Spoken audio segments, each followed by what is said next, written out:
Programme میں ہم جائزہ لیں گے پاکستان کے 60 سالہ معاشی سفر کا اور ان عوامل کا جو ملک میں معاشی ترقی، غیر ملکی سرمایہ کاری، فیکس آمدنی اور ریکارڈ غیر ملکی زر مبادلہ کے ذخائر میں اضافے کا سبب بنے۔ آج کے پروگرام میں ہم جائزہ لیں گے بینکنگ، انشورنس اور سٹاک مارکیٹس میں ہونے والی گروتھ کا۔ ان تمام سیکٹرز میں ہونے والی پروگریس کے مجموعی طور پر کیا اثرات مرتب ہوئے ہیں، بتا رہی ہیں مائدہ سید اپنی رپورٹ میں۔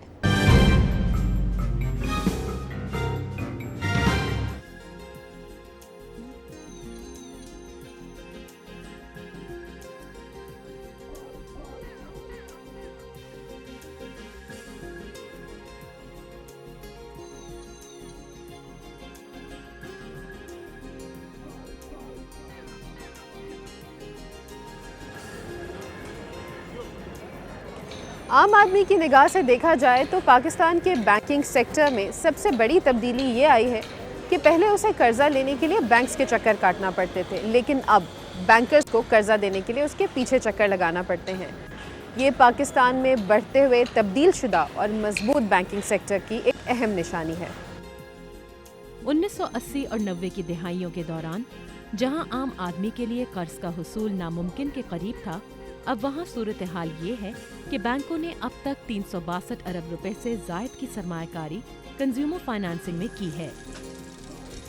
پرائیویٹائزیشن کے بعد سے یہ ضرور ہے کہ پاکستان میں فائنینشیل سروسز سیکٹر میں in terms of productivity there is a significant improvement. Pakistan میں سیونگز بھی بڑھی ہیں، پاکستان میں بینکنگ سیکٹر کی جو سروسز اب آپ کو مل رہی ہیں ان کی ورائٹی بہت بڑھی ہے، اور کسٹمرز کی بہت سی وہ ڈیمانڈز جو اس سے پہلے موجود بینکنگ پروڈکٹ سروسز سے پوری نہیں ہو سکتی تھی وہ پوری ہو رہی ہیں۔ یہ اندازہ لگانا کچھ مشکل ہے کہ نئے ملینیم کے آغاز سے پاکستان میں صنعتی ترقی پہلے شروع ہوئی یا بینکوں نے پہلے آگے بڑھنے کا آغاز کیا۔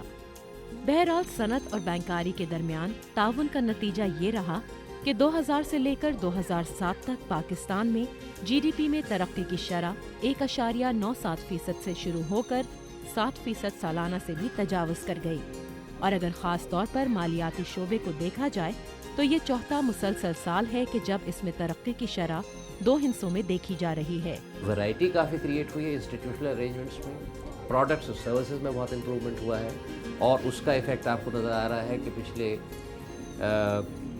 6-7 سال کے دوران ایک سگنیفیکنٹ چیز اگر آپ صرف ایک ہی انڈیکیٹر لے لیں کہ ہماری ایکسپورٹس $8 بلین سے $17 بلین تک پہنچ گئی ہے۔ لیزنگ پوری انڈسٹری کریٹ ہوئی، پورا سیکٹر کریٹ ہوا لیزنگ کا۔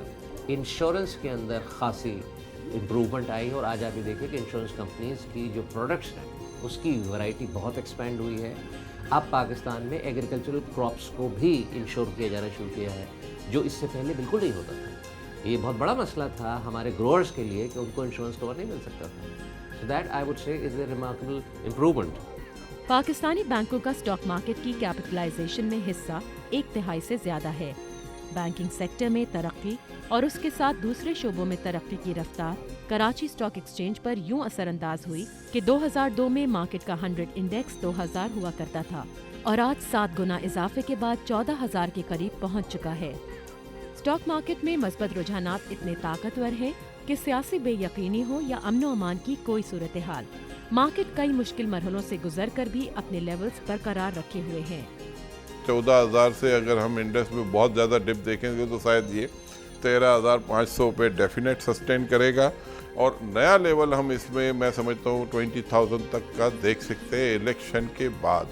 سٹاک مارکیٹ میں تیزی کی وجوہات میں جہاں معیشت میں ترقی اور کارپوریٹ ارننگز میں بہتری سر فہرست ہیں، وہاں مارکیٹ میں اب تک ہونے والے اصلاحات کے مثبت نتائج نے بھی اہم کردار ادا کیا ہے۔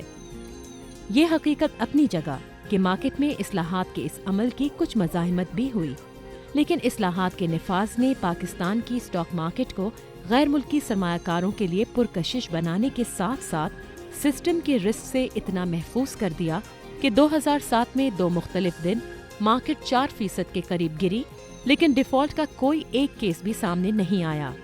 Highest drop on a single day بھی دیکھا اور ہائیسٹ انکریز اور اے سنگل ڈے بھی واچ کیا، تو یہ شو کرتی ہے کہ market was extremely volatile, but still it was able to یعنی کہ have a gain of over 40%. یہ مینلی یہ تھا کہ ہمارے کارپوریٹ ریزلٹس اچھے تھے, فنڈامنٹلز اچھے تھے, اور مارکیٹ جو ہے وہ ان تمام جو نیگیٹو ڈیولپمنٹس اور انسرٹینٹیز ہوتی ہیں اس پہ نیگیٹیولی رسپونڈ کرنا مارکیٹ کا ایک کریکٹر ہے. لیکن مارکیٹ میں یہ سب سے خوبصورت بات ہے کہ مارکیٹ نے بہت اچھی ریزیلینس شو کی ہے ڈفرینٹ لیولز پہ. پاکستان کے مالیاتی شعبے میں ترقی کی شرح غیر معمولی ہے اور اسی ترقی کے پیش نظر پاکستان غیر ملکی سرمایہ کاری کے کئی موزوں ترین منزلوں میں ایک سمجھا جا رہا ہے. بینکنگ کے شعبے میں دنیا کے بڑے بینکوں کی طرف سے سرمایہ کاری اور اسٹاک مارکیٹ میں غیر ملکی فنڈز کی مسلسل آمد اگرچہ اچھی علامات ہیں، لیکن اس کے ساتھ ساتھ نئی مالیاتی مصنوعات کی جتنی ضرورت آج محسوس کی جا رہی ہے اتنی شدت سے پہلے کبھی محسوس نہیں کی گئی تھی. اگرچہ ایسی مصنوعات جو دنیا کے ترقی یافتہ ملکوں میں رائج ہیں اب تیز رفتاری سے ملک میں آ رہی ہیں، لیکن پاکستانی ضروریات کو مد نظر رکھ کر بنائی گئی مالیاتی مصنوعات کی تعداد آج بھی بہت کم ہے. پاکستان کے مالیاتی شعبے میں آنے والی بہتری کا تجزیہ شروع کرتے ہیں بینکنگ سیکٹر سے، جس کے بارے میں آپ کو بتایا جا چکا ہے کہ اس میں ڈبل ڈیجٹ گروتھ دیکھی جا رہی ہے. اس ترقی کی بنیاد میں کار فرما عوامل پر اگر ہم نظر ڈالیں تو ہم دیکھتے ہیں کہ بینکوں کی طرف سے جارحانہ انداز میں لینڈنگ کی گئی. کنزیومر لینڈنگ کی وجہ سے مارکیٹ میں اشیاء کی ڈیمانڈ میں جو اضافہ ہوا اس کا براہ راست اثر صنعتوں پر پڑا جنہوں نے ڈیمانڈ کو پورا کرنے کے لیے بینکوں کا رخ کیا. بینکوں کو ایک فائدہ یوں بھی ہوا کہ ملک میں انٹرسٹ ریٹس میں کمی دیکھی گئی، جس کے نتیجے میں کاروباری اداروں نے تیزی سے ایکسپینشن میں سرمایہ کاری کی. اگر پاکستانی بینکوں میں بیرونی سرمایہ کاری کی بات کی جائے تو ہم دیکھ رہے ہیں کہ پچھلے 2 سالوں کے دوران اس حوالے سے غیر معمولی سرگرمی دیکھی گئی ہے. اس کے علاوہ اب مارکیٹ میں ایسی خبریں بھی گردش کر رہی ہیں کہ اپنی کیپٹل ریکوائرمنٹس کو پورا کرنے کے لیے چھوٹے بینکس مرجر کے بارے میں سوچ رہے ہیں. اس کے ساتھ ساتھ پاکستان میں اسلامک بینکنگ کی تیز ترقی بھی بینکنگ انڈسٹری کے لیے نئے امکانات کی طرف اشارہ کر رہی ہے. پاکستان میں فائنینشیل مارکیٹس اور معاشی ترقی پر تبصرے کے لیے ہم بات کریں گے مارک میتھیوز سے، جو میرل لنچ کے چیف ایشیا اسٹریٹجسٹ ہیں. Thank you for joining us, Mr. Matthews. I would like to start by asking you that how do you see Pakistan's economy today, especially in the light of recent political and economic developments in the country? The stock market is up 45%. It was in US dollar terms last year. And so that tells me that there must be other forces which are even more powerful from an economic and stock market point of view. And so I think that, the probability of the political noise remaining elevated is high. But I also look at last year as proof that it is not enough to derail the very, very strong economy. And therefore, what I think is the best stock market in Asia. So what do you think is the main reason why people like yourself look at Pakistan as an attractive destination for foreign portfolio investors? Well, it's the fact that in Pakistan, foreigners can own pretty much of 100% of any asset in any sector, which makes it very special. There are not a lot of countries in Asia, let alone the world, where they can do that. And this is what's allowed investors to come in such force and allocate capital to sectors from telecoms to banks to dairy to tobacco and build new factories, and that has improved efficiencies and driven up return on equity. And that's really at the root of the story, in my opinion. During the last few years, we have seen an increasing appetite on the part of foreign investors to buy into the equity markets. Which factors do you think have been the reason for this? Pakistani stocks are trading on around 10 times earnings, and they are yielding 6%. So it is one of the cheapest markets in the region, if not the cheapest. And the reason why I say if not the cheapest is that there are, Thailand looks like it could be as cheap, although the dividend yield is not nearly as high in Thailand. But in Thailand, exports are a very large part of GDP. And so that could be impacted by a global slowdown, whereas in Pakistan you have very little exports. It's a domestic economy that drives the overall economy. Therefore, I feel it's more insulated than Thailand, or for that matter, most other countries in Asia. Given your assessment of the overall growth in the economy, which sectors do you think have the potential for further growth? I really like the independent power producers, and you've got an electricity generating problem there. You need to add more electricity as soon as possible. I like the banking sector. I like the motorcycles. I suppose those would be thematically three. And then I think the fertilizers are interesting because agricultural prices are rising so much and demand for fertilizers is increasing. And actually there aren't that many fertilizers plays in Asia, so Pakistan's special in that it has three. Thank you for talking to us, Mr. Mark Matthews. یہ تھے Merrill Lynch کے chief Asia strategist mister Mark Matthews. Stock market کسی بھی ملک کا معاشی barometer سمجھی جاتی ہے. پاکستانی معیشت کی ترقی کا ایک انڈیکیٹر KSE 100 انڈیکس بھی ہے. پاکستان میں کنزیومر ڈریون معاشی پالیسیوں کے نتیجے میں ہر سیکٹر میں تیز ترقی دیکھی گئی. اس کے ساتھ حکومت کی طرف سے سرکاری شعبے میں کام کرنے والی کمپنیز کے شیئرز کی IPOs کے ذریعے نجکاری کا اثر یہ بھی آیا کہ اسٹاک مارکیٹ میں سرمایہ کاروں کی تعداد میں غیر معمولی اضافہ دیکھنے میں آیا. جس عرصے کے دوران ہم نے مارکیٹ میں بلش ٹرینڈ دیکھا اس کی ایک اہم وجہ یہ تھی کہ اس میں بہت کم کمپنیز نے کاروبار کے لیے مارکیٹ سے سرمایہ اکٹھا کرنے کو ترجیح دی. لیکن اسی عرصے میں میوچل فنڈ انڈسٹری میں خاص طور پر تیز رفتار ترقی دیکھی گئی اور ان کی تعداد اور سائز دونوں میں اضافہ ریکارڈ کیا گیا. اب جب کہ پاکستانی اسٹاک مارکیٹس ڈی میوچلائز ہونے کی راہ پر ہیں تو امید کی جا سکتی ہے کہ آئندہ لسٹنگ کی خواہش مند کمپنیز کو اسٹاک ایکسچینجز میں بہتر سہولیات میسر ہوں گی. اس کے ساتھ ساتھ یہ امید بھی کی جا سکتی ہے کہ سرمایہ کاروں کے لیے نئی پروڈکٹس بھی مارکیٹ میں دستیاب ہوں گی. اور اگر ہم اپ کمنگ چیلنجز کو دیکھیں تو ان میں ڈی میوچلائزیشن، ڈیریویٹیوز اور آپشنز کو متعارف کروانا اور پرائیویٹ کمپنیز کو ایکوٹی مارکیٹس کی جانب راغب کرنا شامل ہے. یہاں ہم لیتے ہیں ایک بریک کے بعد ہم آپ کو ملوائیں گے اپنے کچھ مہمانوں سے اور بات کریں گے بینکنگ اور ایکوٹی مارکیٹس پر. سو اسٹے ود اس.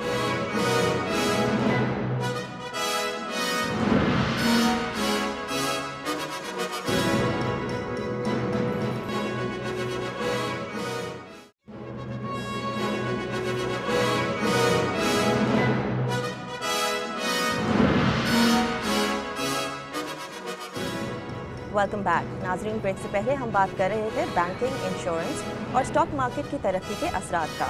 اب ہم بات کریں گے کہ ان تمام شعبوں کی ترقی کس طرح ممکن ہوئی. اس پر بات کرنے کے لیے ہمارے ساتھ اسٹوڈیوز میں موجود ہیں ایمریٹس گلوبل اسلامک بینک کے چیف ایگزیکٹو جناب طارق حسین صاحب اور معروف سرمایہ کار مسٹر عارف حبیب. آپ دونوں حضرات کی تشریف آوری کا بہت شکریہ اینڈ ویلکم ٹو دا شو. طارق صاحب، پاکستان کے فائنینشیل سیکٹر میں کافی تبدیلیاں رونما ہوئی ہیں اور اس کی بیسک ری اسٹرکچرنگ بھی ہوئی ہے. ہم آپ سے یہ جاننا چاہتے ہیں کہ جو ریفارمز متعارف کرائے گئے ہیں ان سے لوکل اور فارن بینکس کو کس طرح بینیفٹ ہوا؟ جو ریفارمز امپلیمنٹ ہوئی ہیں وہ ہیں فائنینشیل سیکٹرز کو اسٹرینتھن کرنے کے لیے. تو for example minimum capital requirements کو بڑھا دیا گیا ہے اینڈ پروویژننگ کے اوپر کافی ویل ڈیفائنڈ پالیسیز آ گئی ہیں اسٹیٹ بینک کی طرف سے. اسلامک بینکنگ کے سائڈ پہ which has always been in area which had generated a lot of interest. But overall the financial sector has strengthened جس کی وجہ سے وہ domestic growth especially in the banking sector has been very good جس کی وجہ سے internationally بھی کافی foreign investors Pakistani banking sector میں آئے ہیں. اوکے عارف صاحب، ایکوٹی مارکیٹس میں تبدیلی کا آغاز کس طرح ہوا اور اس سے کیا فوائد حاصل ہوئے؟